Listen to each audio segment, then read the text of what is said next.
Всем привет! Сегодня приготовим невероятно вкусный десерт – меренговый рулет. Он очень нежный и просто тает во рту. Готовится быстро и из самых простых продуктов.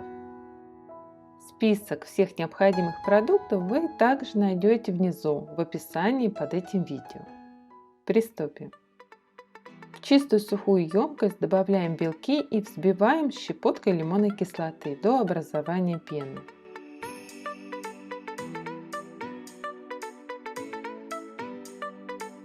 Добавляем сахарную пудру и взбиваем до устойчивых пиков.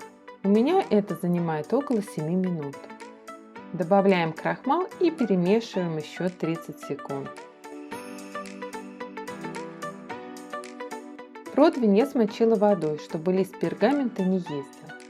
Выкладываем меренгу на пергамент и разравниваем в корж высотой приблизительно 1 см. Отправляем в разогретую до 180 градусов духовку на 25 минут. Для крема взбиваем сливки с сахарной пудрой до мягких пиков и перемешиваем со сметаной.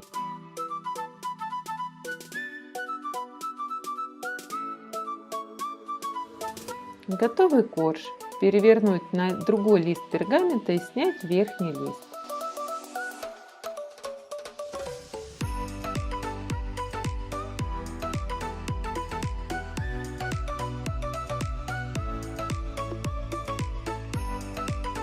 Даем коржу 5 минут остыть и распределяем наш крем и ягоды. Фрукты и ягоды можно брать по вашему желанию, но лучше, чтобы у ягод была кислинка, так как рулет очень сладкий.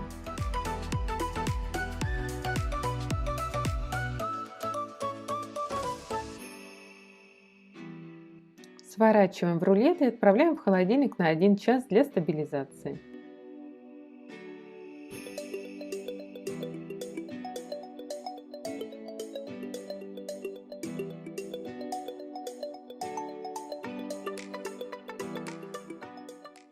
Наш рулет готов. Он очень нежный, воздушный и потрясающе вкусный.